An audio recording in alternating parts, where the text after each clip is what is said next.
You always want to check your chain, make sure your chain is adjusted properly, make sure it's lubed as well.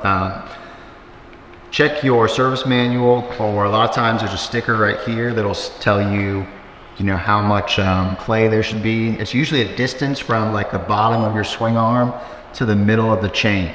So I'll say 99% of bikes have you check it on the side stand. There are some that have you check it on the center stand, or the bike unweighted straight up and down, but 99% of them are on the side stand.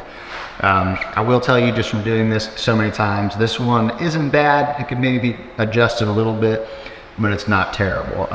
You always want to make sure it's lubed up. If it is too tight, never ride with your chain too tight. It will wear down your gearbox, all your gears in there. That's just not supposed to have that much pressure on it. It just wreaks havoc if you have it way too tight. Just don't ride with it too tight.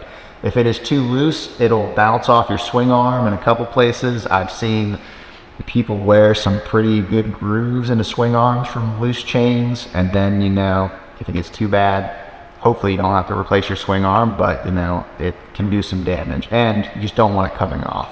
Those are the two biggest things to watch out for. Just keep it right in the middle like the manual says, and you don't have to worry about anything.